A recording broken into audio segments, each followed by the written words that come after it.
De hecho, bueno, en la clase anterior, pues ya habíamos terminado de ver cómo podemos construir un compilador. Y les dejé aquí a ver, dejen que les comparto la pantalla.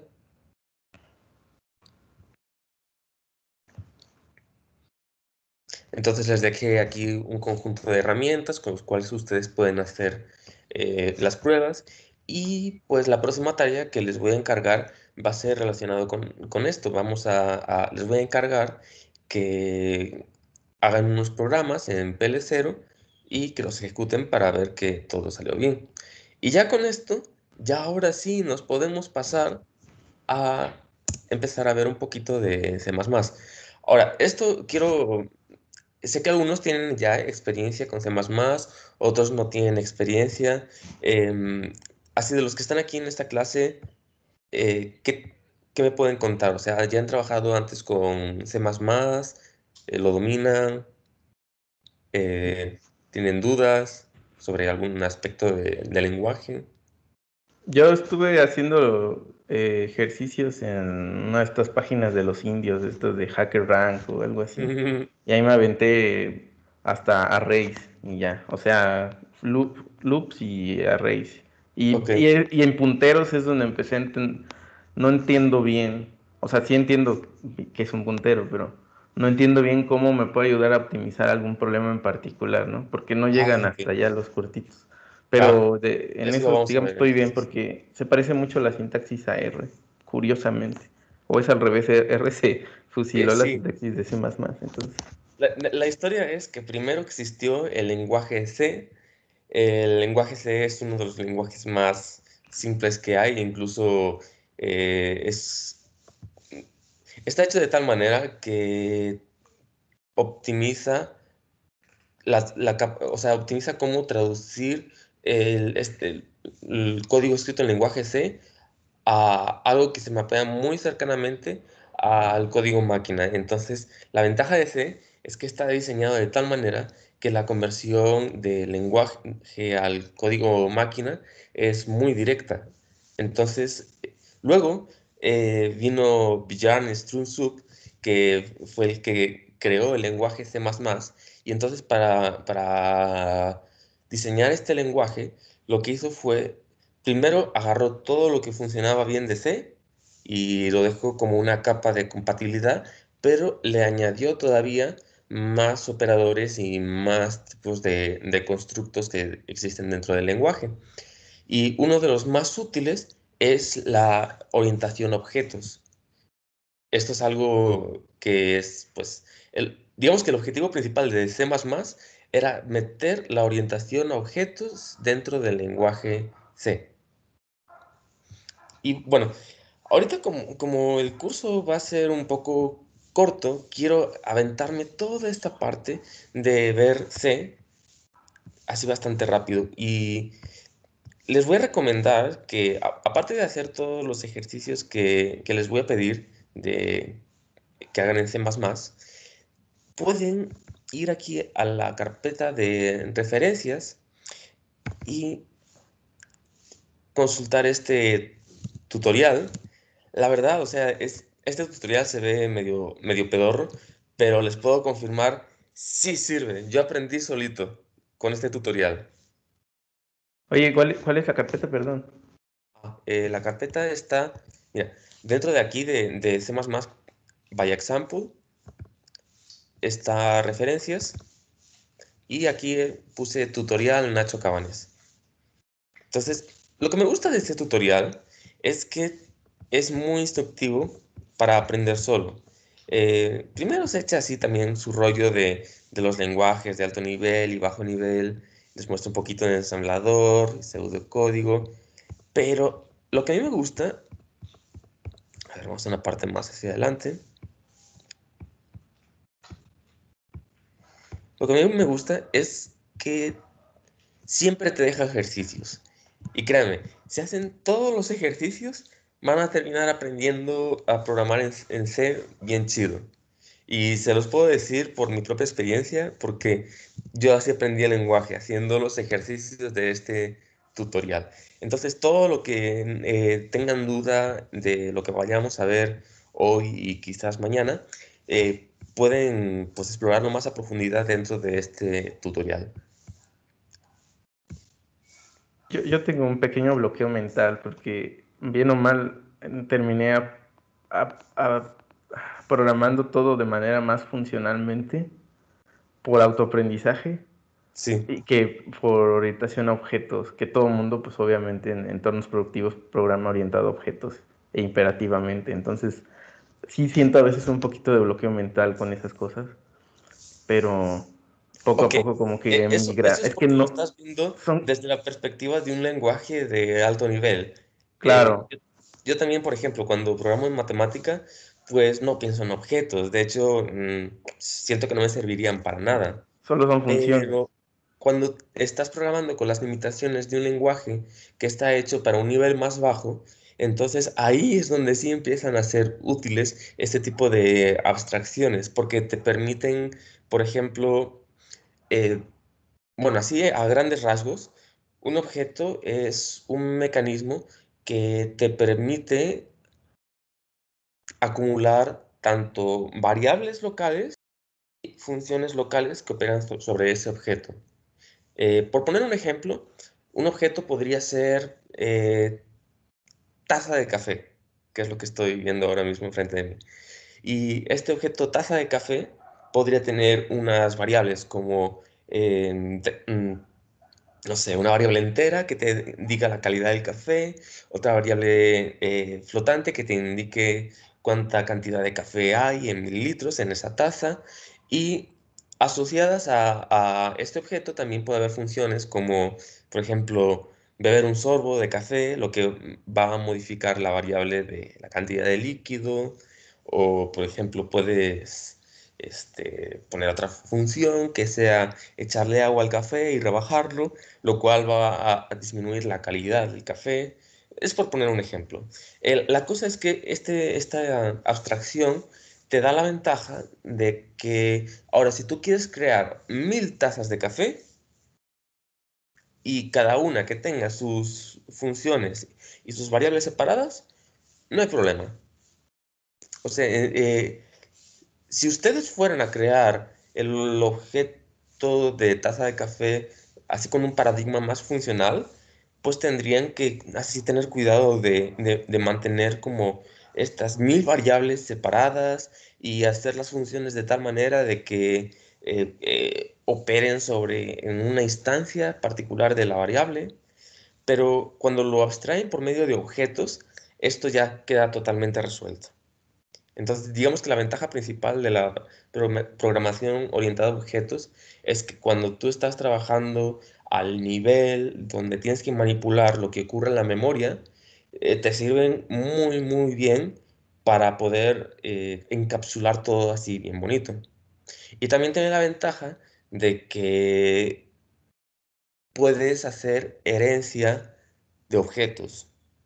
Por ejemplo, yo podría haber definido la clase taza y luego definir unas cuantas funciones y métodos para que operen sobre esta clase taza. A ver, ya como me estoy echando mucho choro, se los voy a dibujar.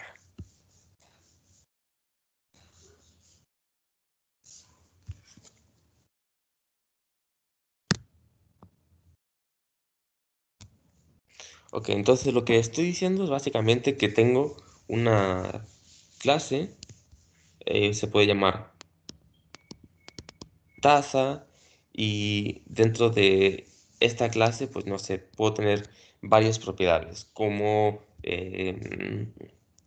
no sé, una enumeración que me diga qué material es.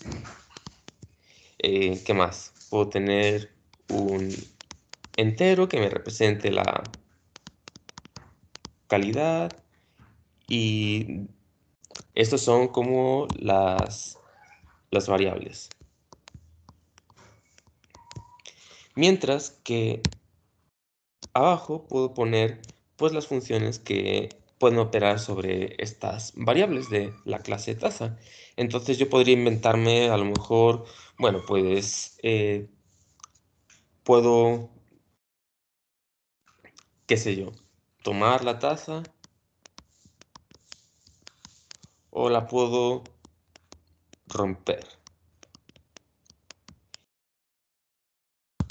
Estas funciones pues van a modificar, van a estar operando sobre estas variables. Y luego, una vez que yo he hecho esto, bueno, aquí le voy a poner, estos son los métodos. Y entonces a mí se me podría ocurrir, ok, bueno, pero quiero realmente describir una taza de café. Así que voy a agarrar todo esto y de aquí voy a derivar otra clase que sea taza de café. Y a lo mejor esta clase pues tiene también sus propias variables, como por ejemplo, les decía, a ver, el sabor del café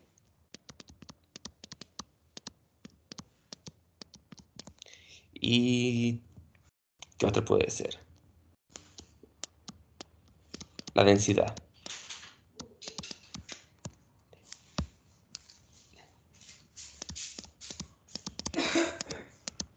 Y entonces a esta clase pues también tengo asociadas unas funciones como a lo mejor tomar y rebajar.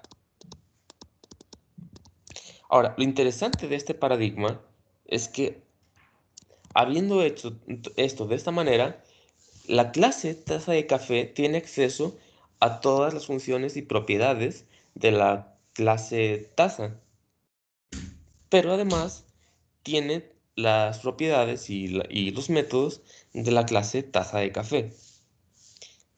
Entonces, esto es así como a muy grandes rasgos, cómo es la orientación a objetos y el proceso de herencia de objetos. Y bueno, la ventaja es que ahora podríamos entonces ponernos a crear pues 1000 tazas de café y C no tendría ningún problema con eso. Entonces, bueno, ahora sí, vamos a ir directamente a programar en C. Lo primero que van a necesitar es un compilador. No sé si... ¿En qué sistema operativo están trabajando ustedes? ¿Linux? ¿Windows? En Linux, pero creo que ya, eso ya. Yo en Linux. Ok. ¿De los demás?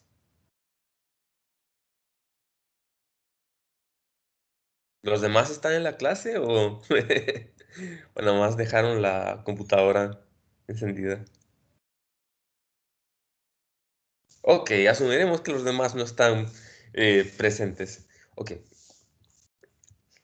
Bueno, si están en Linux, el proceso de instalar un compilador es mucho más fácil porque lo único que van a necesitar,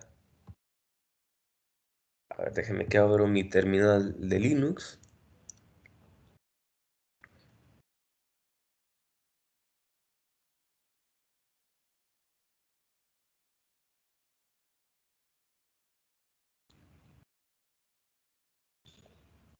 Si están en Linux, lo único que van a tener que instalar es sudo apt install g++. Entonces g++ es el nombre del compilador de C++ para, para Ubuntu o para Linux en general. Ahora, en este caso yo ya lo tengo instalado, así que no me voy a preocupar. Ahora, desde este compilador, bueno, desde la terminal, más bien, ahora podrían ir a esta carpeta. Voy a hacer otra carpeta que se llama em, Linux Build. Y directamente de aquí me voy a copiar este ejemplo, el de la unidad 1.1. Les voy a explicar así brevemente qué es lo que hace este ejemplo. Eh, Supongo que no pueden ver muy bien el código, así que me voy a cambiar un tema de color que tenga más contraste.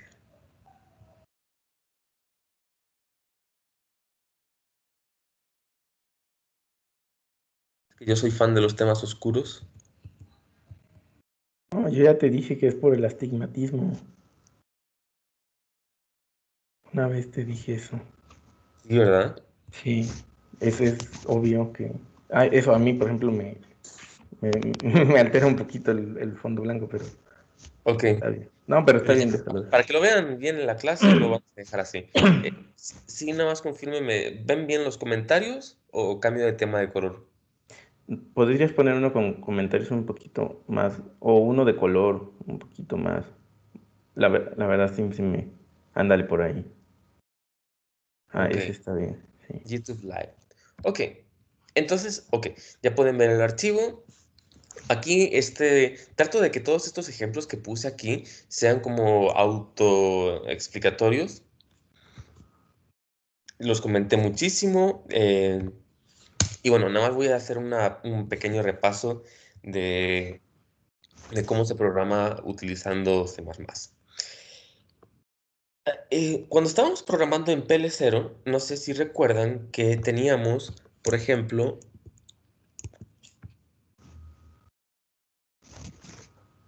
a ver, les voy a llevar al ejemplo de Fibonacci. No, mejor. Ay, ok. Cuando estábamos programando en PL0, recuerdan que habíamos definido, pues, bueno, dentro de la gramática estaba definido que puede haber procedimientos, variables, pero al final el programa se empieza a ejecutar dentro de un statement. Y este statement está dado por todo lo que hay aquí dentro del begin y este end. Entonces, cuando compilábamos esto, veíamos que el programa comenzaba su ejecución desde acá, no desde acá arriba. Y va a pasar exactamente lo mismo con C. C es más explícito a la hora de definir el punto de entrada del programa. C, por defecto, siempre considera que el punto de entrada del programa va a ser una función que se llama main. Entonces, propiamente, nuestro programa comienza aquí. Eh, el programa tiene, bueno, la función que representa el programa, pues tiene un cuerpo en el cual podemos poner instrucciones secuencialmente y listo. Aquí este programa lo único que hace es que escribe en la pantalla el texto de "La vida es miseria". ¿Y cómo hace esto? Bueno, esto lo hace enviándole este fragmento de texto a este objeto que está acá, que se llama cout. Cout es un mecanismo que le permite al programa escribir dentro de la terminal o donde sea que se esté ejecutando. Y una vez que le mando este texto, también le envío un endline. Endline significa que va a hacer un salto de línea, es decir, es como si le picara Enter y el cursor se pone abajo. Y bueno, después de haber ejecutado esto, la función main retorna un número y en este caso vamos a utilizar 0 para indicar que el programa terminó si bien, todo chido, sin problemas. em, y ya está. Pero si fuéramos déjame que haga una variación de esto.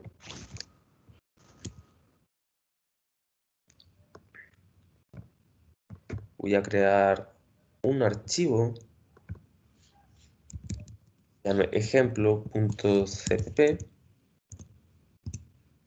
Hago aquí y voy a borrar todos los comentarios para que se vea exactamente qué es lo que hace el programa. Y ahora voy a tratar de compilarlo. Para compilarlo, lo que voy a tener que hacer es primero fijarme dónde estoy ubicado. Entonces, una vez que ya tengo la ruta, voy a cambiar la ruta desde la terminal. Por ejemplo, cd, documentos, todo esto lo tengo en mi directorio de programación. Vamos a poner programación científica V. Y ya que me encuentro aquí, pues puedo revisar qué directorios hay. En concreto tengo que ir a este directorio. Entonces voy a poner cd, unidad 1, y al ponerle tab ya me aparece el resto de las instrucciones. Espérenme que minimizo esto. Okay. Entonces ya estoy en este directorio. Ahora necesito entrar al directorio de C++ PyExample. Entonces voy a poner cd hacia C++ PyExample. Y después necesito entrar al directorio de Linux build. Entonces cd Linux build. Y listo, ya. Por fin estoy en el directorio donde voy a poder compilar. Para compilar, solamente tienen que escribir G++ y le van a dar el archivo de entrada, que en este caso vemos que el archivo de entrada se llama ejemplo. Entonces voy a poner ejemplo, G++, y le voy a pedir que de este archivo de entrada me genere un ejecutable que se va a llamar ejemplo. Le voy a compilar y sale el primer error. Entonces, lo que nos está diciendo este error es que, ok, en la función main, esta cosa que se llama cout y esta cosa que se llama env no están definidos. Ahora, ¿por qué sucede este error? Bueno, este error sucede porque por defecto C no trae ningún, o sea, por defecto C no tiene ninguna función integrada. Si ustedes quisieran escribir un programa que escribe algo en la terminal, tendrían de dos opciones. O bien se inventan una función para poder escribir en la terminal, así utilizando, no sé, la API del sistema operativo o lo que sea. O bien utilizan unas bibliotecas que ya están predefinidas dentro del estándar de C. En concreto, esta biblioteca se llama la biblioteca estándar del C. Para escribir algo en la terminal tendríamos que poner un include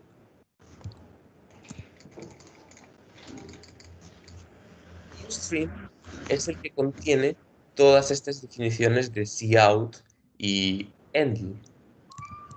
Ahora, por defecto, todas estas definiciones, como son partes de la librería estándar de C, están dentro de un espacio de nombres que se llama std.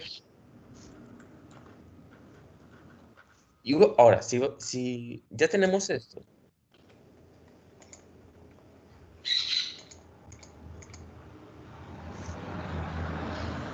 si ya tenemos, si ya tenemos esto y volvemos a compilar,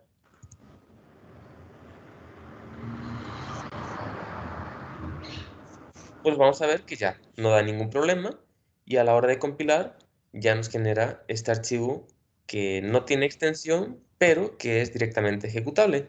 Así que yo podría ahora directamente poner punto diagonal ejemplo y ahora el programa está funcionando.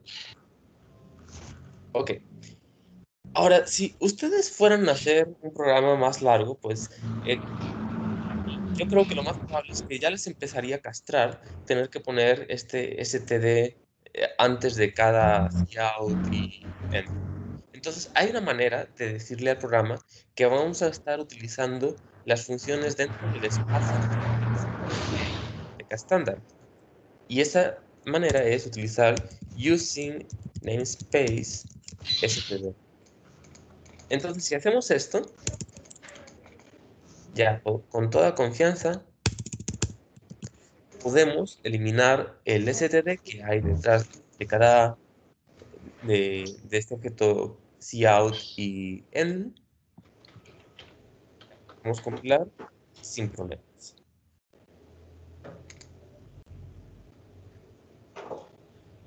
Y ya, funciona igual. ¿Hasta aquí dudas? Bueno, Bueno, yo una. ajá. Imagino que para las funciones más básicas, que no son por default, pero vienen quizá en el IOStream, Ajá. no referencias por ejemplo, estándar dos puntos, ¿no? Pero en la práctica común, siempre, ¿sí es bueno dejárselo o no? Ok, en la práctica común, a ver, dejen que les muestro un ejemplo.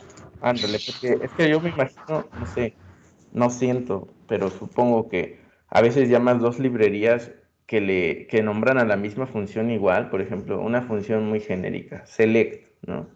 Y que Ajá. tengas dos librerías que llaman a un select, así evitas que colisionen, ¿no? Sí, pero Ok, dejen que les muestre un ejemplo de cómo lo pueden hacer. En la unidad 4, aquí dice visualización de la relatividad general. Tengo aquí un proyecto, voy a cargar. Ah, bueno, no les comenté, pero si están utilizando Linux, digo Windows, van a tener que compilar de otra manera. Ahorita se los voy a detallar, pero mientras voy antes de eso, a cargar este proyecto que ya está todo hecho, bien bonito.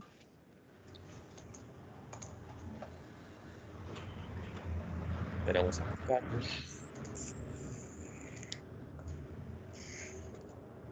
Ok, y ya que cargó, les voy a enseñar exactamente qué es lo que tienen estos archivos.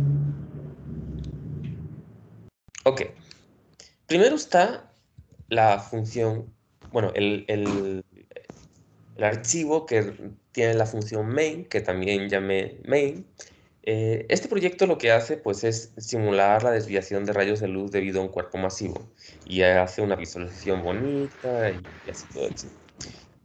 Ahora, chéquense que en este archivo main.cpp necesito bastantes cosas, pero estoy utilizando el using namespace std.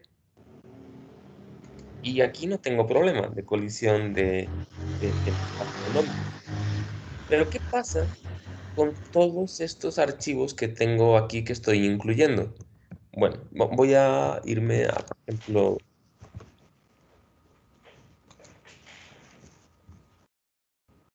no, déjenme irme a este file system. Dentro de este proyecto tengo definido un encabezado que me permite hacer operaciones con el sistema de archivos. Este encabezado pues también tiene bibliotecas de inclusión, pero aquí pueden notar que ya no he definido el using namespace dentro de este encabezado. De hecho, aquí escribo std, los puntos, una y otra vez. Entonces, para responder a tu pregunta, puedes, si estás seguro de que no vas a tener un conflicto de espacios y nombres, puedes bien fácil en tu archivo con extensión .cpp poner este using namespace y no hay problema.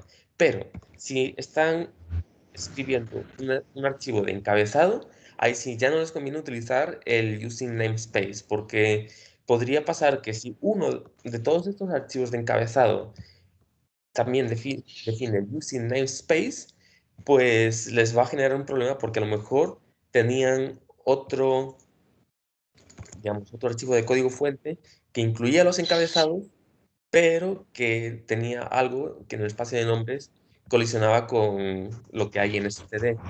Entonces, la regla general es, para archivos temas con extensión .cpp, pueden utilizar el using namespace si están seguros de que no va a causar conflicto. Pero para archivos de encabezado, lo mejor es que no lo utilicen y que pongan todo explícitamente para viene la evitar. segunda pregunta. ¿Qué es un archivo de encabezado y qué es un archivo CPP? Bueno, ¿cuándo usas uno y cuándo Ah, usas ok, otro? ok. Eso es muy fácil en realidad. Un archivo de encabezado es solamente un archivo que cuando bueno, antes que nada, todas estas cosas no las está procesando el compilador de C, las está procesando el precompilador de C. Y lo único que hace este include es que literal copia el archivo en esta posición.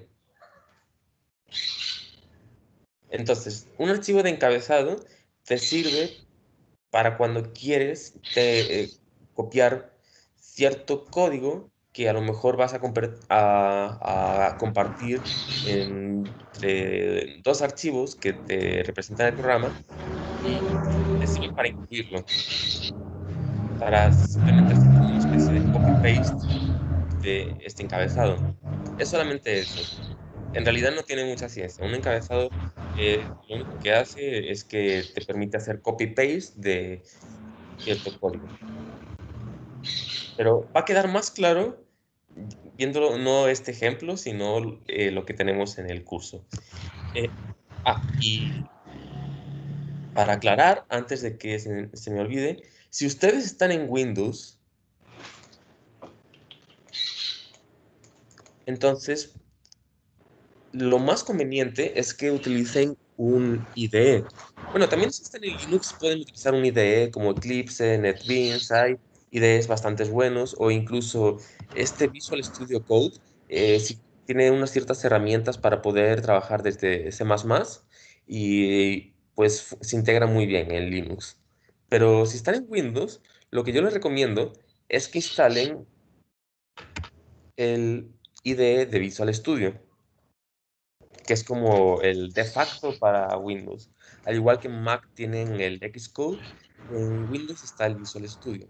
Entonces, para hacer un proyecto en C++, pues le pican aquí a crear proyecto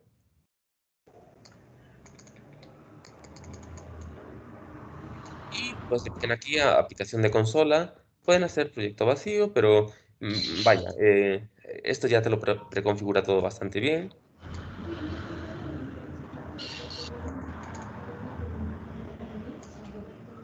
Y aquí pues pueden poner la ubicación del repositorio.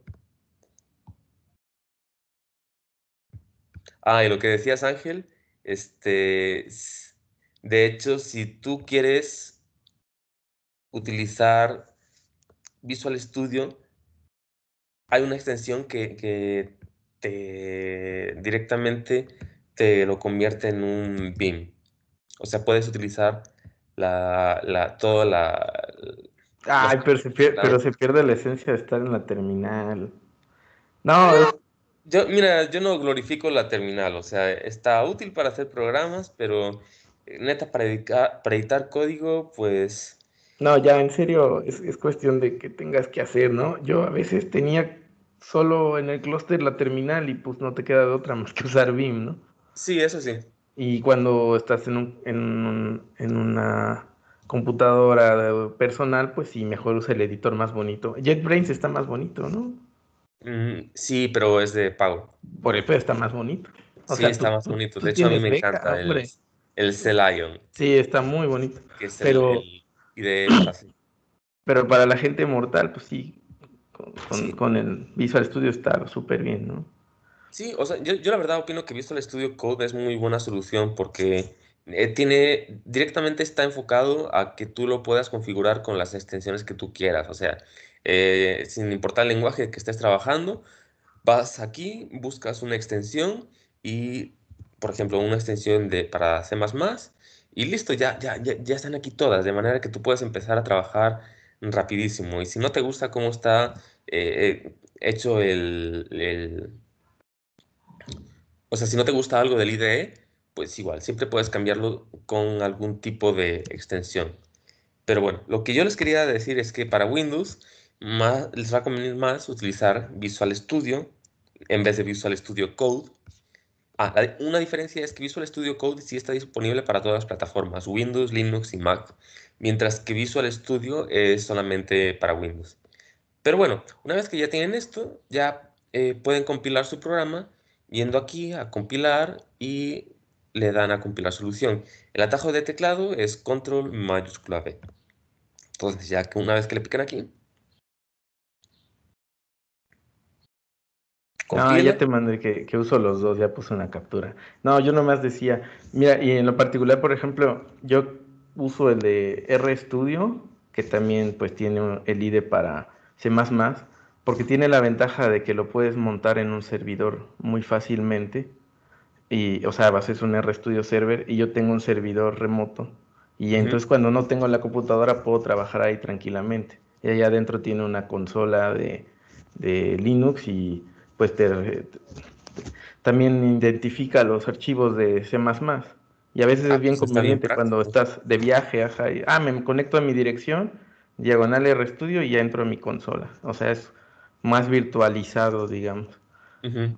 Pero sí, sí, visual. No, yo creo, o sea, sugiero, Carlos, que usemos el mismo todos. O sea, Visual Studio Code está bien, ¿no? Para no tener Pues como dudas a la hora de que hagas algo y sea más fácil por los atajos. sí, pero es que digamos que el editor es pues, cosa de preferencia personal. A fin de cuentas, no sé, utilicen el que más les gusta. Yo he cambiado de editor 1000 veces y puede ser que algo de Visual Studio Code no les convenza y se quieran pasar a otro. Entonces, no sé, siento que el editor no es tan importante. A fin Es de que los cuentas, lo shortcuts que ayudan mucho. O sea, los que saberse todo, los atajos de teclado, sabérselos ayuda mucho. es, pues sí. Pero te digo, tú los conoces súper bien todos, ¿no? Los de Visual Studio Code. Pues fíjate que Visual Studio Code no lo suelo utilizar para programar en C++. Lo suelo utilizar para editar texto y a veces lo he utilizado para programar, pero en C Sharp. Y en C Sharp integrado con Unity.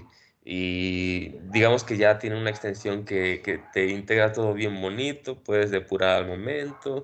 La verdad, a ver, si yo quisiera compilar este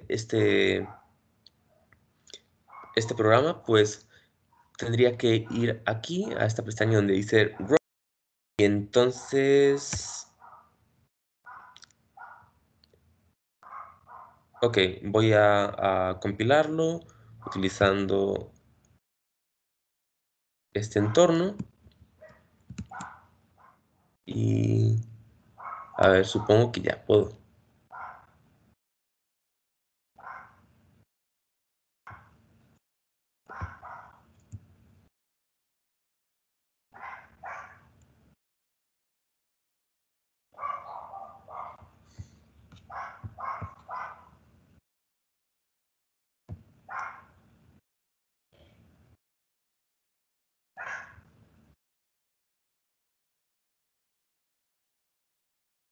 Ok, entonces en Visual Studio Code lo único que tuve que hacer fue picarle a este botón y ya, listo, puedo ejecutarlo.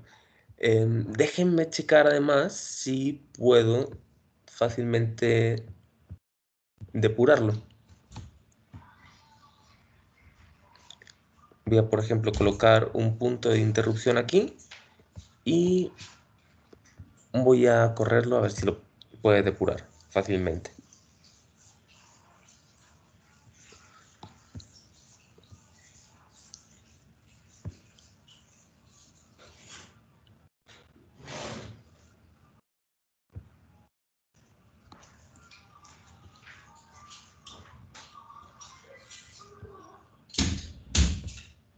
Ok, no me está saliendo.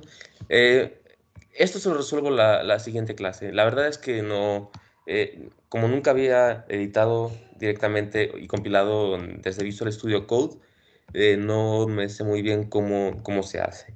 Por eso, por ahora vamos a trabajar simplemente con la terminal y bueno, ya han visto cómo se puede compilar este archivo. Entonces, esto es un ejemplo así simple, facilón y muy básico de algo que pueden hacer con C.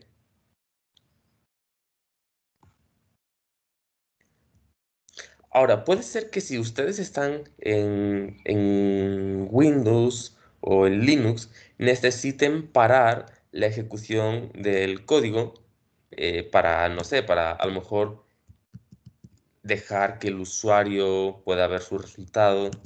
Entonces, cuando tenemos acciones que a lo mejor dependen de la plataforma, una cosa que pueden hacer es utilizar estos, em, estas palabras clave que las va a procesar el preprocesador.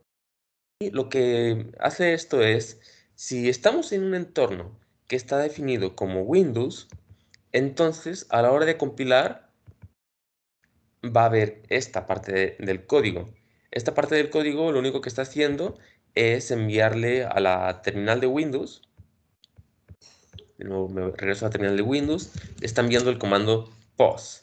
Y pos lo único que hace es te muestra esto y espera que escribas algo. Ya. Le das Enter y sale. Entonces para Windows estoy utilizando este comando pos que lo llamo desde la función system, y system lo único que hace es que ejecuta algo en la terminal.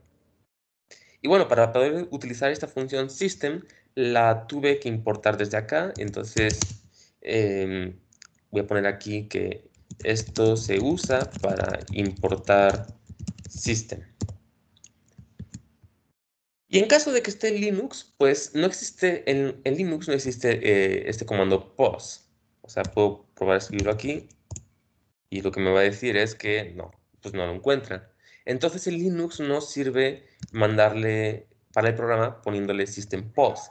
Así que para Linux utilicé esta función que lo único que hace es esperar a que el usuario escriba algo en el teclado y le pique a Enter.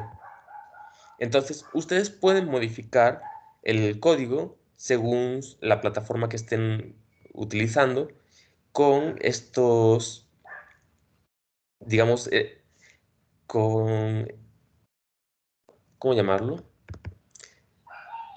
Utilizando estas herramientas de preprocesador y estas definiciones. Tengo que hacer hincapié en que estos son como definiciones que tiene el compilador en base al sistema en el cual se está ejecutando. Entonces, guión Win32 suele ser un identificador que está definido en las plataformas de Windows. Y esto suele ser un identificador que está definido en las plataformas de Linux. Entonces, ¿hasta aquí queda más o Es, menos claro? ese es estándar siempre, ¿verdad? Sí. De hecho, No. eh, esto ya viene dentro del compilador. Y esta parte de aquí realmente no la procesa el compilador, sino el preprocesador. El preprocesador tiene acceso a estas variables que ya están predefinidas y puede decidir si en el código final va a incluir esto o va a incluir esto. Y eso lo decide según la plataforma. Entonces, pueden utilizar todo esto para definir comportamientos específicos a cada plataforma. Regresándome al ejemplo de la visualización de relatividad, nada más quiero mostrarles que aquí en el encabezado que hacía operaciones sobre el sistema de archivos que les había mostrado antes, file system, chéquense que tengo que hacer un montón de preprocesamiento para asegurarme de que esto va a funcionar en cualquier plataforma. ¿Por qué? Porque cada plataforma define cómo interacciona con el sistema de archivos de manera diferente. Windows, por ejemplo, tiene su propia API, los sistemas Unix tienen su propia API, entonces hay que hacer como este chequeo antes de empezar a escribir pues, la función, sobre todo si quieren que su código sea multiplataforma. Entonces yo aquí, por ejemplo, tengo diferentes funciones para cuando estoy en Linux y para cuando estoy en Windows. Entonces, chéquense que tengo una función, por ejemplo, que crea un directorio, y si estoy en Linux y Apple, esta función pues es muy corta. Si estoy en Windows, tengo que hacer un poquito más de malabares, pero a fin de cuentas también hay una manera de hacer esta operación. Entonces, estos pre- eh, eh, eh, estas cosas que procesa el preprocesador, pues les van a servir por si quieren hacer operaciones que son específicas de un sistema operativo. Y sobre todo, pues operaciones sobre archivos o operaciones para escribir algo en la pantalla o en la terminal suelen ser muy dependientes del sistema operativo. Entonces, eso es como una buena guía para hacer código que funcione en todas las plataformas.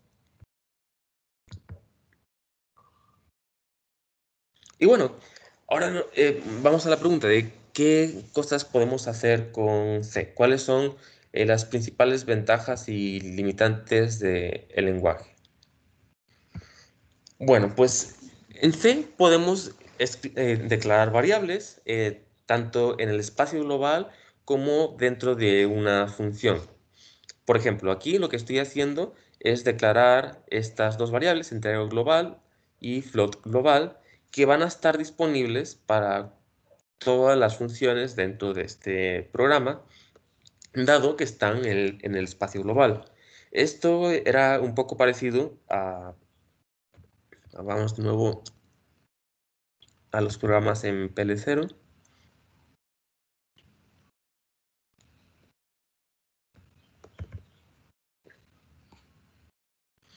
Esto es un poco parecido a lo que teníamos aquí. Aquí, en ese programa que contaba desde el 0 hasta el 10, habíamos definido una variable n, que si se dan cuenta, esta variable n también pertenece al espacio global. ¿Por qué? Porque no está definida dentro de un procedimiento. Yo podría haber hecho var i, y voy a dejarlo así. Y ahora, esta variable i ya no sería accesible desde aquí fuera, porque esta variable i depende, bueno, está incluida únicamente dentro de este procedimiento. Entonces, de igual manera, nos va a pasar en C que podemos definir variables que están en el espacio global, es decir, que cualquier función puede acceder a estas variables, o podemos definir variables que están definidas en el espacio local. Aquí, por ejemplo, estas variables solamente pueden ser vistas desde dentro de la función main. ¿Hasta aquí dudas?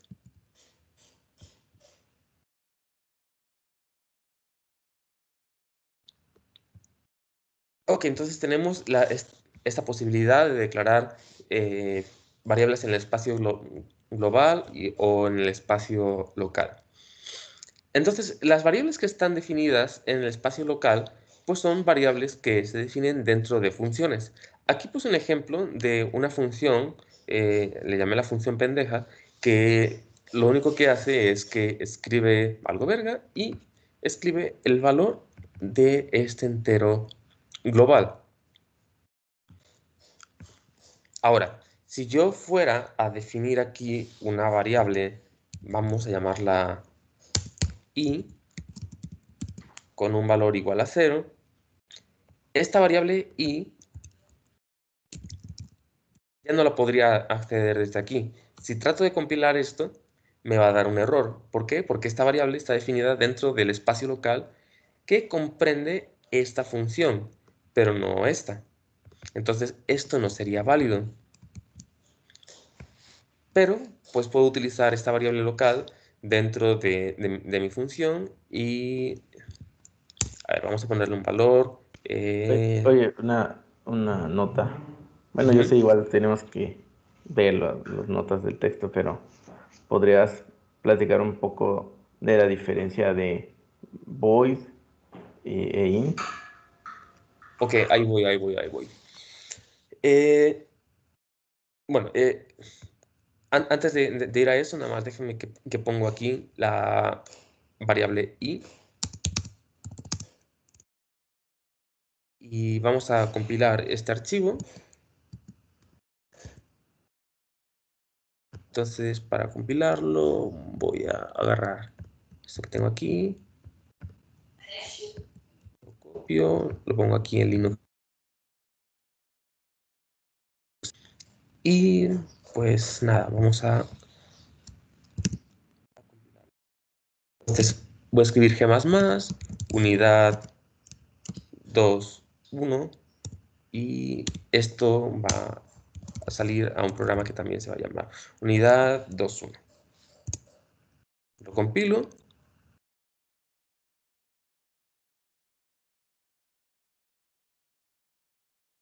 Y lo ejecuto.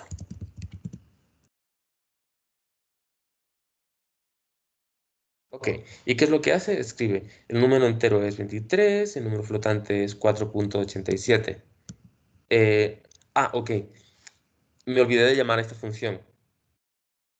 Entonces, para que ejecute lo que esté aquí adentro, voy a poner la llamada a la función. Así es como se hace una llamada a una función en C. Chéquense la ventaja de que en comparación con PL0, donde teníamos que poner haz una llamada al procedimiento count, en C es mucho más directo. Solamente tienen que escribir la función y se entiende que está haciendo una llamada hacia esta función de acá. Entonces, de nuevo, voy a compilarlo para que esto se pueda ver.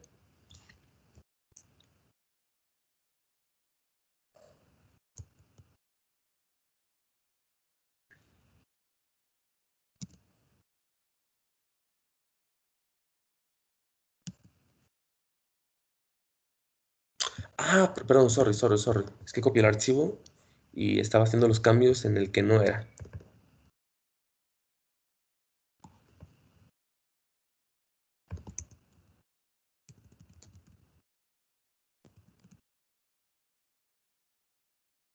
Y ahora sí, cuando lo compile, me aparece todo esto. Entonces, ok, ya hemos visto cómo se hace una llamada a una función.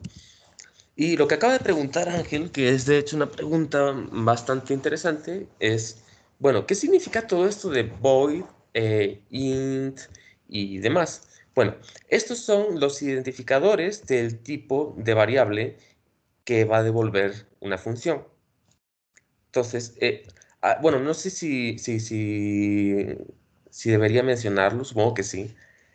En C++ tenemos diferentes identificadores.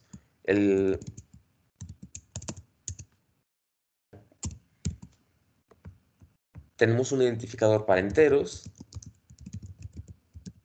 tenemos un identificador para reales y, bueno, tenemos variaciones de estos identificadores. Bueno, y antes que nada, también tenemos otro identificador para caracteres. Y luego tenemos variaciones de estos identificadores. Tenemos el unsigned int o simplemente unsigned, que son enteros positivos. Tenemos double, que son reales con más precisión que float. ¿Qué más podemos tener?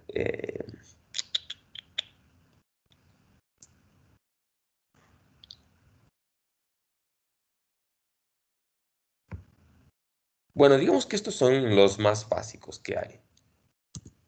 Estos son los tipos de datos más básicos con los que podemos trabajar. Luego veremos otros tipos más sofisticados, pero básicamente estos son los tipos de datos. Y bueno, por último voy a poner void, que significa nada. O sea, esto es un identificador de una variable que no tiene absolutamente, o sea, que no es de ningún tipo. Entonces, ¿qué es lo que estoy haciendo aquí cuando le pongo void a esta función? Bueno, lo que estoy haciendo es indicarle que esta función no va a devolver nada. O sea, es decir, va a ejecutar este código que está aquí, pero no va a devolver ningún valor.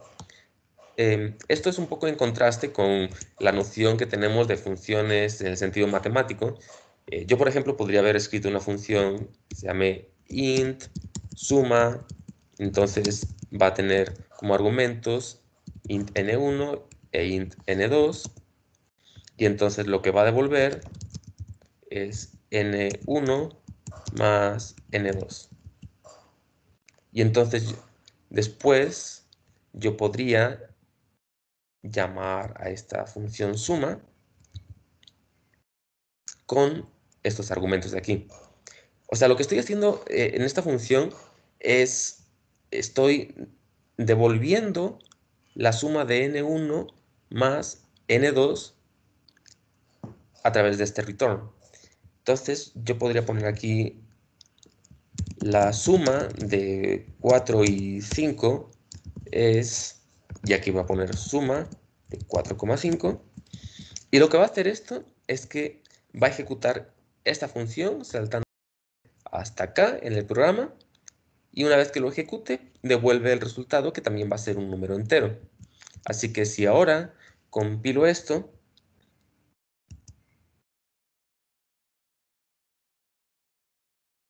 me sale que la suma de 4 y 5 es 9. Entonces, básicamente utilizan estos identificadores en las funciones para decir qué tipo de datos va a devolver la función. Entonces, esto a lo mejor contrasta un poquito con cómo se programa en Python, donde en Python ustedes nada más tienen que poner la definición de la función y hacen las operaciones y listo, ya.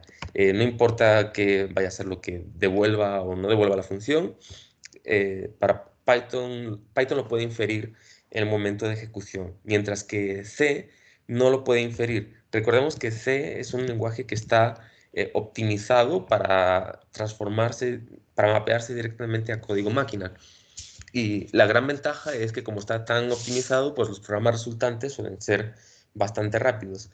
Pero la desventaja es que ustedes tienen que declarar muy bien el tipo de dato con el que están operando. Tienen que declarar si una función va a devolver un entero o va a devolver algo de otro tipo. ¿Hasta aquí hay dudas?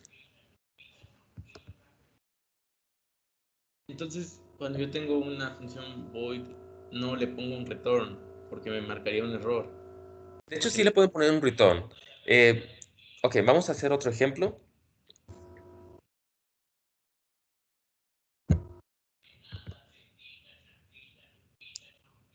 Ok, voy a borrar lo que tenía aquí.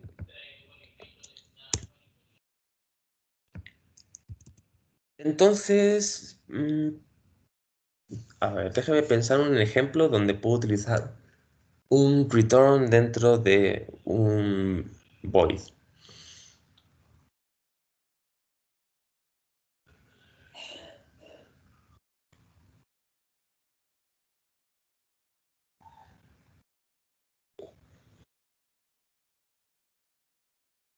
Ok, se me ocurre algo. Vamos a crear una función que se llame void y que la función se llama cuenta hasta.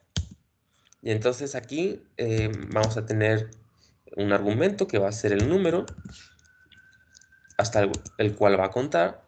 Y para hacer esta función, lo primero que voy a hacer es que voy a declarar un contador. Entonces voy a poner int i, que comienza en 0. Y luego voy a decir, bueno, mientras este i sea menor que n, voy a ejecutar algo aquí adentro. Entonces, una vez que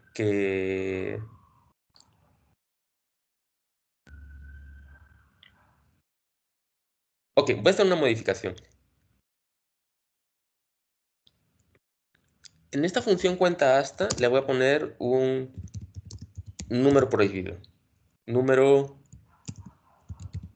prohibido. Entonces, este número prohibido va a ser de tal manera que si i igual a este número prohibido, deja de ejecutar la función. Solamente si pasa esto, pero si no, pues simplemente va a escribir el valor de i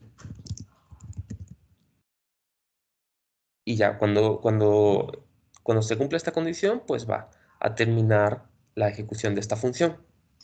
Entonces lo que voy a hacer aquí es, vamos a hacer un ejemplo de un programa más interactivo porque le voy a poner aquí variables definidas por el usuario. Entonces voy a poner cout lo primero que le va a preguntar es ¿hasta dónde debo contar?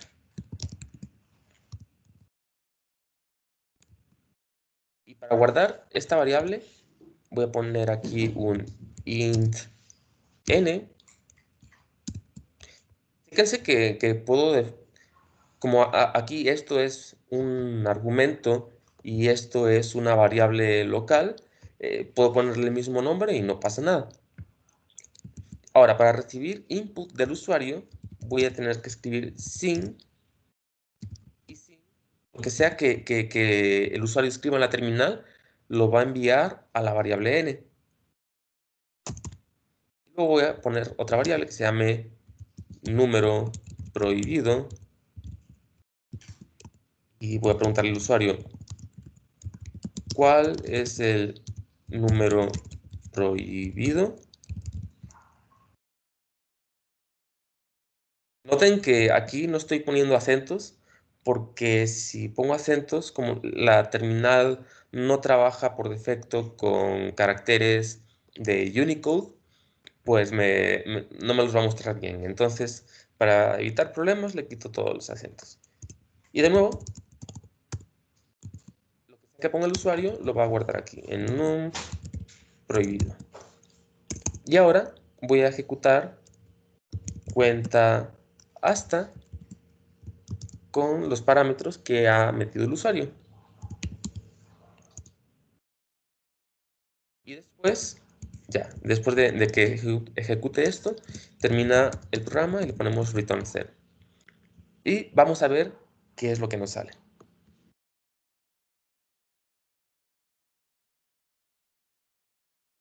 Ok, entonces voy a compilar esto que lo tengo en el archivo de ejemplo. Vamos a quitar el ejemplo. Vamos a decirle que debo contar hasta 10 y el número prohibido, pues vamos a ponerle primero 18. Entonces, espérenme algo. Ah, perdón. Aquí cometí un súper error. Tengo que aumentar de valor i en cada iteración. O sea, debo escribir i es igual a i más 1 para que vaya aumentando el valor de i. Si no, se va a quedar atascado como acaba de pasar aquí. Entonces, ok, déjenme que corrijo esto. Ya lo recompilo. Así. Hasta 10, número prohibido 18.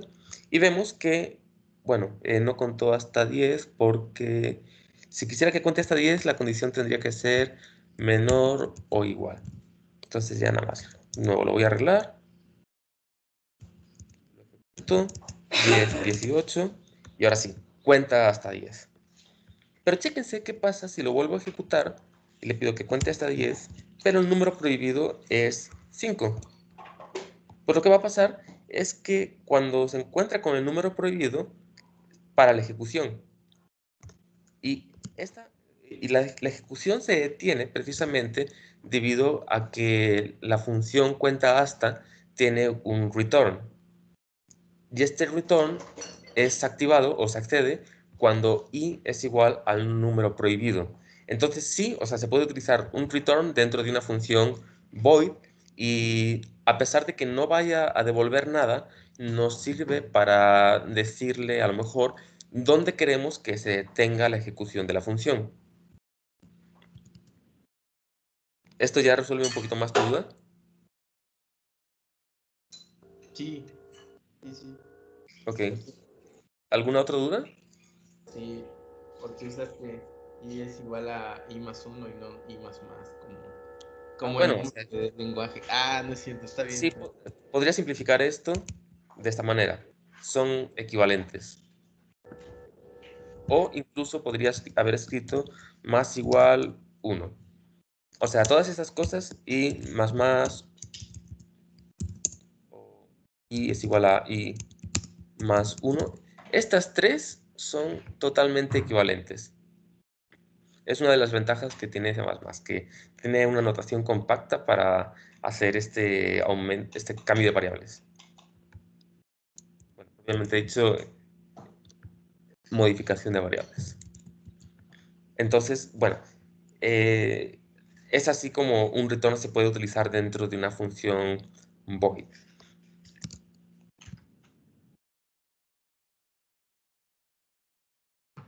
Muy bien, gracias por la duda. Bueno, vamos ahora a 2.2. Aquí, bueno, este ejemplo como que ya queda explicado dentro de lo que les había dicho antes. Eh, Podemos utilizar el sin y el count para permitirle al usuario introducir una variable. En este caso, pues declaré dos variables, entero 1 y entero 2, y lo que estoy haciendo es que una vez que el usuario introduce estas variables, pues hace la suma de los números. Y ya. Este ejemplo como que ya con lo que he explicado antes ya queda muy fácil.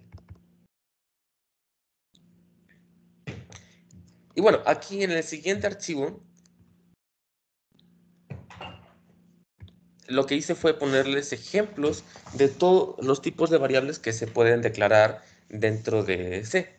Entonces les había comentado, tenemos el int, que puede almacenar números enteros, tenemos el unsigned, que es un entero sin signo, tenemos también, bueno, estos son modificadores para los enteros, entonces también tenemos el short int, que es un entero corto, es decir, que ocupa menos cantidad de bits. Tenemos la posibilidad de escribir un número real con float.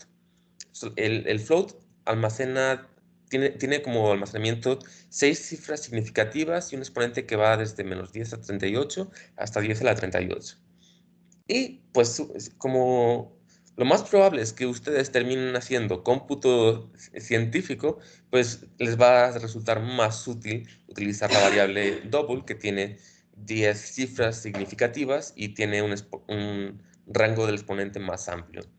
En mi experiencia, más que nada he terminado utilizando el float cuando requiero hacer cálculos que no necesitan tanta precisión y que necesito que su ejecución sea más rápida. Un ejemplo es en la programación de videojuegos. Si están programando un videojuego, no les interesa tanto la exactitud numérica de la variable, sino que sea rápido de ejecutar.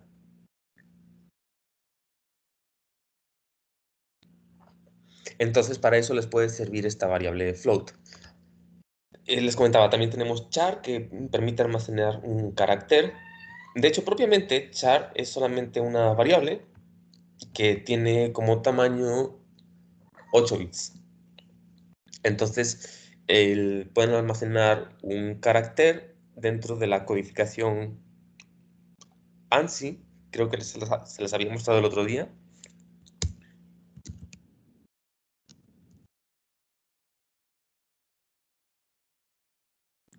No, ASCII, perdón, siempre me confundo. Entonces les decía que existe un estándar que les permite mapear números que van del 0 hasta el 255 a letras. Entonces, lo que está haciendo internamente C cuando le pone la letra A es que va a buscar aquí a la tabla de los caracteres de ASCII y dice, a ver, ¿qué es una A? Ah, bueno, una A es el número 97 en decimal. Entonces, esto va a propiamente tener el valor 97, pero pues lo pueden escribir cómodamente utilizando las comillas y ya, pueden escribirlo como letra.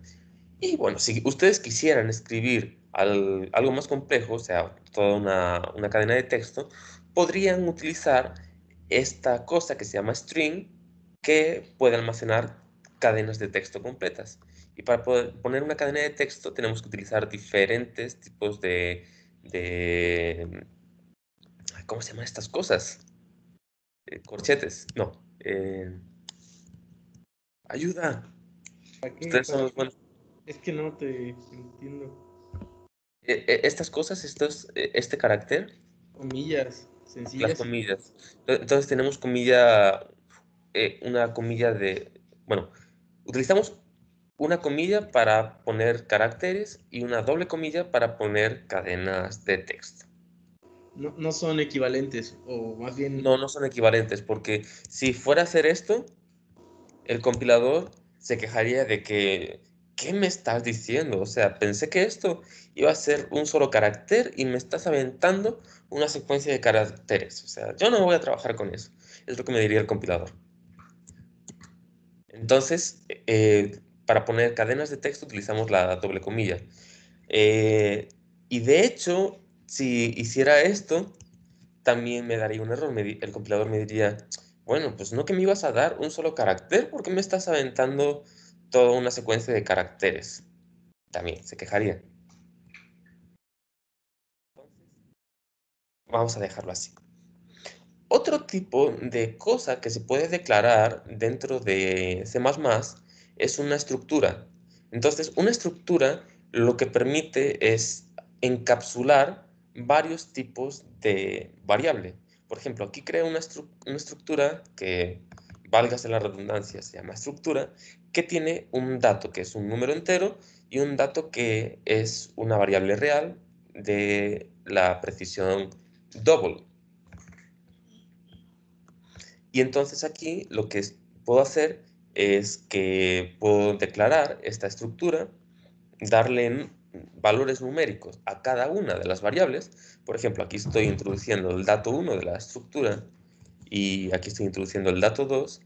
Y entonces luego podría acceder a cada uno de estos datos, ¿no? Hasta aquí, de nuevo, ¿hay dudas? Pregúntame ahora porque todas estas cosas se van a quedar de tarea. una estructura ahí, eso es como una lista, o hay listas. Hay listas. Una estructura no es una lista. Una estructura es más bien un tipo de variable que puede contener otras variables adentro, de cualquier tipo. Por ejemplo, aquí no tendría problema si yo declaro string nombre. O sea, le puedo poner aquí el tipo de variable que yo quiera y pues funciona igual, ¿no? El punto de la estructura es que me permite agrupar variables. ¿Para qué nos puede ser útil una estructura? Bueno, pues podría ser que necesito almacenar un vector con 3 componentes. Entonces, a lo mejor para alguna operación de un cálculo numérico de física, necesito definir una estructura que me represente un vector de 3 dimensiones. Y entonces esta estructura va a tener 3 componentes, x, y y z, ¿no? Y entonces así podría ser una función que no sé. Por poner un ejemplo, voy a decir que esto es el vector 0 y esto ya sería una función que devuelve un vector, perdón, que devuelve un vector 3 y bueno, para crear esta función primero definiría vector 3, voy a ponerle 0 y entonces definirías 0, la componente x es 0, la componente y también es 0 y al final devuelvo esta estructura, ¿no? Entonces, esto me serviría para poder definir una función que me devuelva una estructura con varias variables. Entonces, esto es útil si, por ejemplo, quieren hacer una función que no va a devolver solo una variable, sino varias variables. ¿Cómo le harían para si quieren devolver varias variables? Pues solamente definen una estructura que contenga todas las variables que quieren que devuelva la función y entonces ya ahora pueden declarar la función en términos de este vector 3. Mi pregunta es porque eso es más eficiente que una lista como tal, o ¿por qué preferir una estructura? Por ejemplo, obviamente sí, si quieres que te devuelva dos variables, pues está bien, ¿no? Pero ¿qué Ujú. ventajas te hace esa estructura con respecto a una lista? Pero yo creo que en algún momento lo vamos a ver. Así que, Eh, Mira, la ventaja principal es que no tienes que acordarte del índice. O sea, si esto fuera una lista, tendrías que acordarte del índice para la posición X, Y y Z. Y si todavía tienes, no sé, digamos que el vector puede tener anotaciones. Entonces, si ya tuvieran otra variable de otro tipo, pues ya acceder a través de un índice, o sea, si esto fuera una lista, sería más complicado. Además de que C no permite hacer listas con diferentes tipos de variables. O sea, a diferencia de Python, de que pueden hacer una lista con primero un número entero, luego un carácter de texto y luego a lo mejor una variable flotante. Eso no lo pueden hacer en C++. En C++, las listas, como se mapean directamente a la memoria, el compilador tiene que saber de antemano cuál va a ser el tamaño de todos los componentes de esta lista.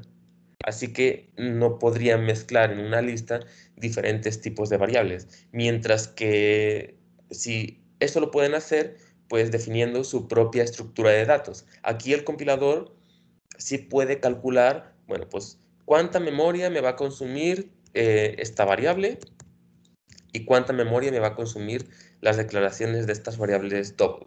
Entonces ya como el compilador puede, en el momento en que compila, calcular el tamaño de esto, entonces ahora sí podrían hacer listas de vector 3 o funciones que operen sobre vector 3. Entonces, aquí es cuando les digo que el compilador bueno, mejor dicho, el lenguaje de C++ ha sido diseñado para mapearse muy fácilmente a instrucciones en código máquina. Y eso también nos lleva a las limitaciones de que tenemos que darle información muy precisa al compilador para que pueda saber de qué tamaño son cada estructura de datos y cada parte del programa, para que a la hora de transformarlo a código máquina, la transformación sea mucho más fácil. Entonces, digamos que tal como tú me estás planteando las listas, pues no se podría hacer en C++ porque las listas solamente pueden ser de un tipo de variable específico. ok, esa era mi duda porque pues es que en Python es más flexible con eso, pero gracias. Sí, no, aquí no es tan flexible. Por ejemplo, si yo fuera a hacer una lista de números enteros, eh, digamos, voy a llamar array enteros, pues, o bien primero declaro la cantidad de números enteros que voy a tener aquí, de esta manera, o bien lo que podría hacer es definir, bueno, voy a borrar este vector 3.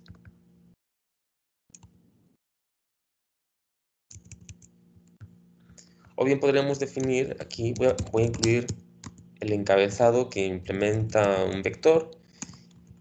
Aquí vector no lo interpreten como vector en el sentido matemático, como lo que estaba haciendo aquí abajo. Para C++, un vector es simplemente una lista.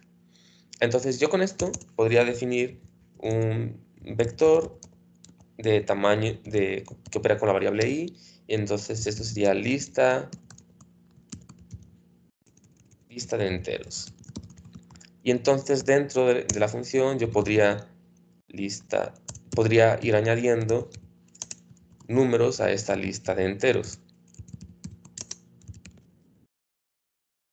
O sea, digamos como que los voy empujando. Entonces, así es como podrían hacer una lista con un tamaño variable. Pero de nuevo, si ustedes quisieran que esta lista operara sobre una estructura, pues bien podrían poner aquí que el vector sea sobre el tipo de datos de estructura. Y entonces ya, ahora sí, en vez de almacenar enteros, pues podríamos almacenar datos estructurados. Entonces, eso es más o menos la idea.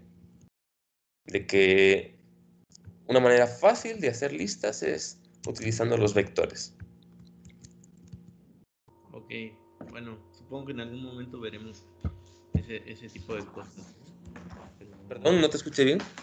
en algún momento veremos ese tipo de cosas y las estructuras de datos, pero Sí. Ahorita solo estamos viendo como las estructuras de control más básicas. En la clase siguiente yo creo que ya vamos a entrar más de lleno a las estructuras de datos. Pero bueno, nada más les estoy mostrando así como en términos generales cómo se programa en C. Y de nuevo, ustedes van a tener que hacer estos ejercicios de los cuales pues pienso que viendo los ejemplos los van a poder hacer. Si tienen dudas, igual pueden ir al tutorial de Nacho Cabanes para, para resolver la duda puntual que puedan tener. O sea, esto se los pido que lo hagan de tarea para que podamos entrar directamente a ejemplos de aplicación para resolver, pues, problemas físicos, a lo mejor utilizando C++. Y bueno, aquí lo que les estoy mostrando es cómo podemos meter una estructura de control. Aquí este programa lo único que hace es que le pido al usuario que introduzca el número 2. Entonces, escribe introduce el número 2 y luego le pido al usuario el número 2 y lo va a almacenar en la variable número. Y lo único que hace este programa es que si introdujiste el número 2, pues te va a felicitar. Bien, el número es 2. Pero si no introdujiste el número 2, te va a cagotear, te va a decir, estúpido, el número no es 2. Y bueno, esto les permite seleccionar el flujo del programa. Voy a copiar todo esto en el archivo de ejemplo, nada más para que vean cómo va a quedar compilado.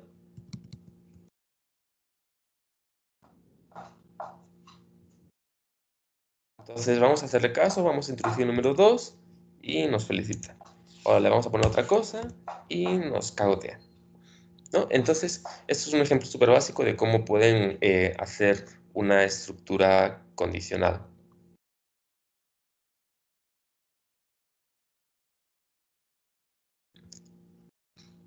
Pueden hacer otro tipo de comparaciones, no solo igualdad. Aquí les listé el tipo de operaciones relacionales que se pueden utilizar dentro de un if. Bueno, no solo dentro de un if, sino dentro de un if, un while o un for.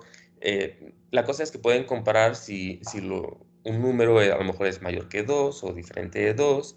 Y de hecho pueden concatenar operaciones de comparación con operaciones lógicas, de manera que podamos hacer una comprobación si el número es mayor que 2 y es exactamente igual a 4, ¿no? O sea, podemos concatenar diferentes operaciones lógicas. Y, bueno, también como les decía, estas comparaciones lógicas funcionan como para ifs como para while. ¿Hasta aquí alguna duda? Porque ya estamos yendo muy rápido. A mí, por ejemplo, me gustaría saber por qué, bueno, siempre le he preguntado, ¿por qué el return tiene un 0 al final? O a veces no tiene, o no entiendo bien si debe tener o no el 0. Ah, O ok. sea, ¿por qué return 0? O si siempre va así, o se puede poner return, o qué pasa allí. Ok. Y la otra es si en C++ también hay que intentar para que el código funcione, o se puede generar problemas si no intentas bien. Ah, ok. Mira, C++, no, te permite escribir cualquier tipo de porquería y te lo va a compilar. No sé si se acuerdan que habíamos visto que a la hora de que pasábamos el código de PL0 por el tokenizador, todos estos espacios en blanco y todos los saltos de línea desaparecían. Y a fin de cuentas, lo único que ve el parser es el resultado de lo que le aventó el tokenizador. Entonces pasa lo mismo con C++. El tokenizador, pues a la hora de aceptar, de analizar ese texto, pues le va a dar igual si hay aquí indentaciones o no. Entonces ustedes podrían escribir así un código terriblemente formateado, así de feo. Se lo voy a hacer lo más horrible que pueda y se los va a compilar. No va a tener ningún problema. Digamos que la indentación la estoy utilizando por claridad visual. Y lo segundo que me preguntaste es, bueno, este return 0 de hecho se suele utilizar para identificar si el programa salió bien, o sea, ejecutó bien o tuvo algún error. De hecho, lo podríamos utilizar directamente aquí. Vamos a poner que esto va a devolver 0 en el caso de que el usuario, pues, sí hizo lo que le estabas pidiendo, que es que escribiera ese número 2. Y vamos a poner aquí un return 1 para indicar que el usuario pues no escribió el número 2. Entonces no es necesario escribir return 0. Esto suele ser utilizado más que nada para entender si el programa pues ejecutó bien o tuvo algún error. Voy a de nuevo a compilar este ejemplo. Lo voy a ejecutar. Si le ponemos 2, pues sale bien. Si le ponemos 5, igual sale bien. No estamos viendo el resultado de la ejecución del programa directamente cuando lo ejecutamos desde la terminal, pero si mal no recuerdo, voy a buscar Linux view return code.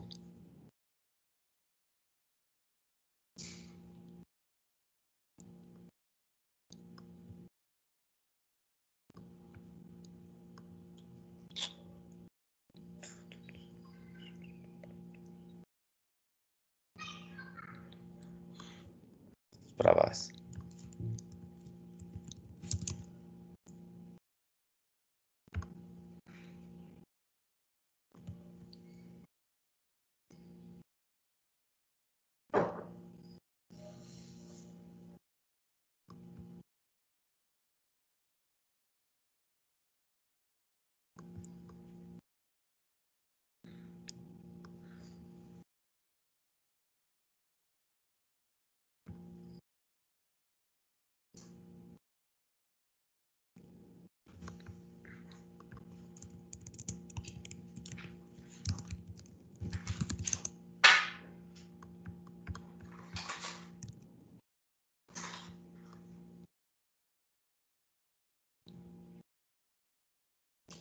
Ok, entonces, según entiendo, si pongo esto, ahí está. Cuando puse el echo y este símbolo de dólar y la interrogación, lo que está haciendo es que me está devolviendo cuál fue el valor de salida del último comando que ejecuté. Entonces, chéquense que si yo ejecutara esto, le pusiera el número 2 y luego me preguntara cuál fue el valor de salida, aquí me aparece que el valor de salida fue 0. Mientras que si lo ejecuté y le puse 8 y me cagotea, pues el valor de salida va a ser 1. Entonces, digamos que esto de por sí mismo no tiene ningún significado, pero es útil para cuando ustedes tienen varios programas en C y digamos que un programa ejecuta otro o algo así, y entonces este código de salida pues les puede indicar si el programa salió bien, no tuvo ningún error, o si de plano tuvo algún error, y entonces ustedes dentro de su sistema pues ya podrían prepararse para manejar el caso en el cual uno de sus programas tuvo un código de error. No es necesario que el return sea siempre igual a 0. Es útil si ustedes lo quieren pues utilizar para hacer un diagnóstico de uno de los programas que hayan escrito. Sobre todo es útil si tienen varios programas a la vez que están interactuando. Ok.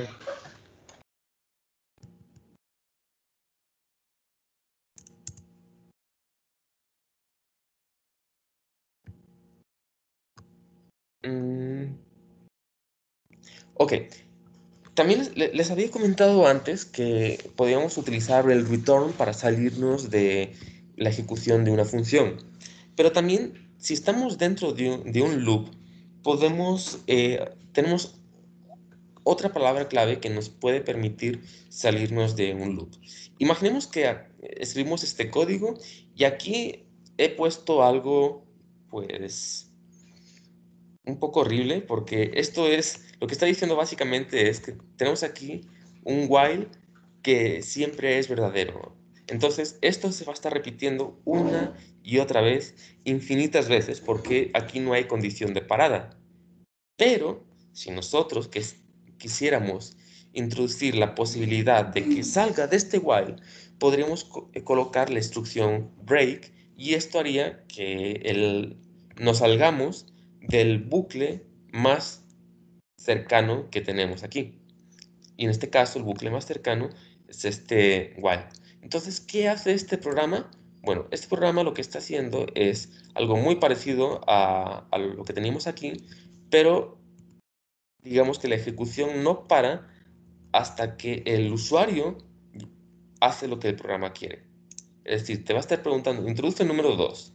Si tú le pones 4, te va a cagotear y otra vez te va a pedir que introduzcas el número 2.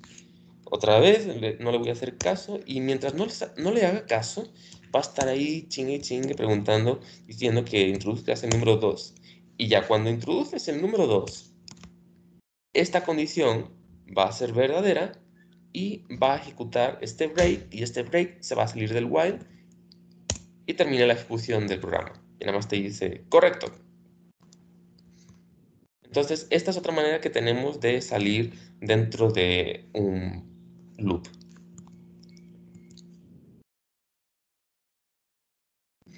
Y bueno, a veces vamos a tener loops en los cuales ya sabemos de antemano cuántas veces queremos que se ejecute.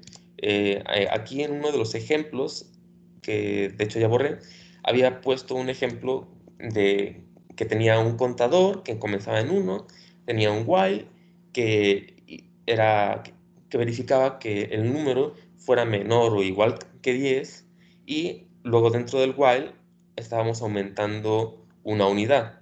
Es decir, teníamos algo como esto. Espérame. Mi obsesión compulsiva me impide avanzar sin resolver ya el problema de indentación que tenía.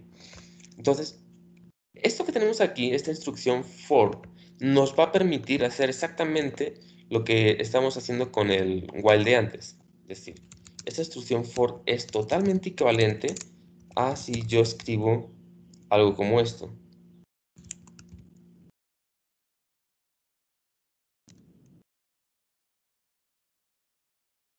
Y bueno, aquí para que sea igual,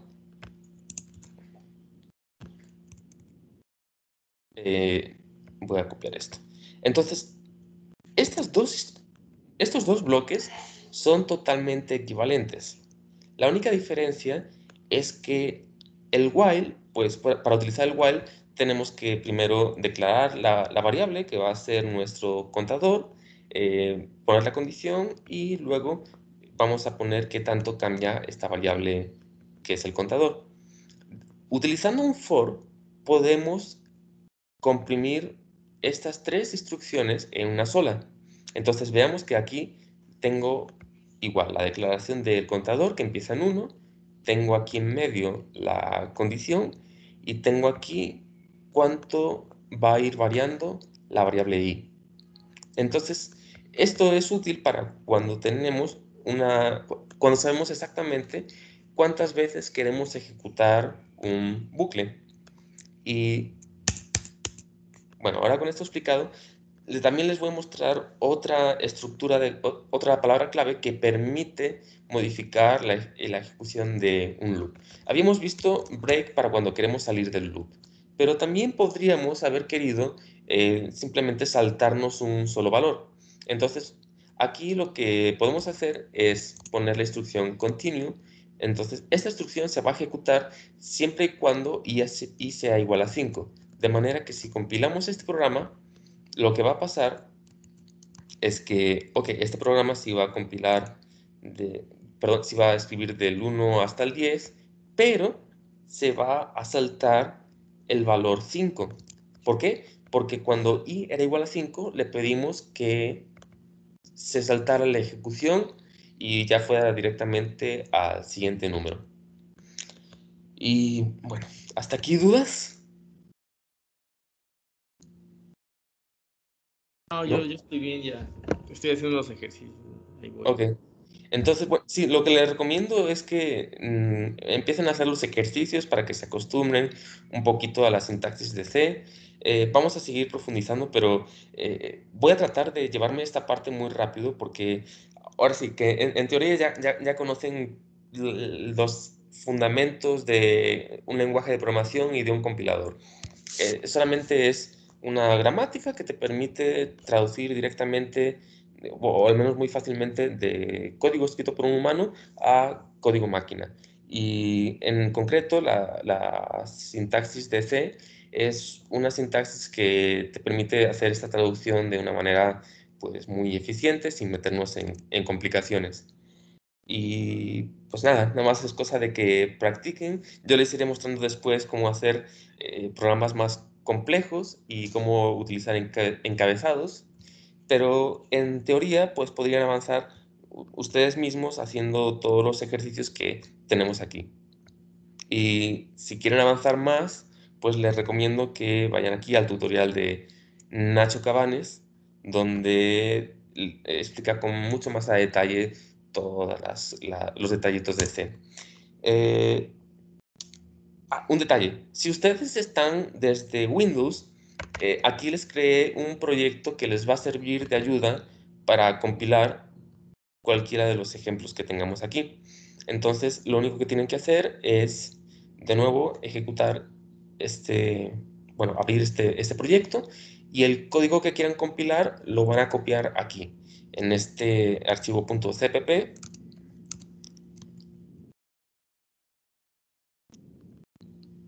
que ahora mismo pues no tiene nada.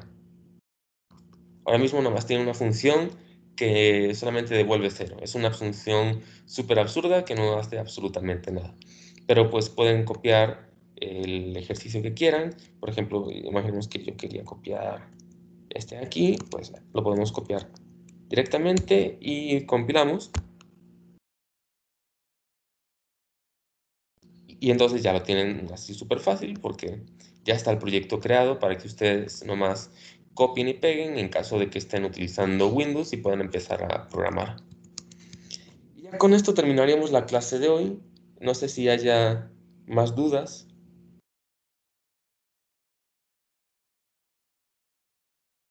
Bueno, mira, por mi parte no sé si alguien más quiera, pero sí me gustaría que fuera más interactivo porque eh, esto a veces funciona mejor en equipo. Entonces, si los otros chicos quieren como que hacer un extra de acá, sí. Bueno, ahorita supongo que no, pero cuando se sientan un poco más sueltos, hay muchas páginas como de challenge para aprender a codificar. No sé si Ujú. tú has hecho esas cosas, Carlos, ¿no? Yo sí, Mm, a veces. Pues la verdad no, porque yo soy más de que se me viene una idea a la cabeza de algún proyecto interesante y Bueno, y le aparte macheo hasta que me salga. ahorita estás hasta el gorro, ¿no?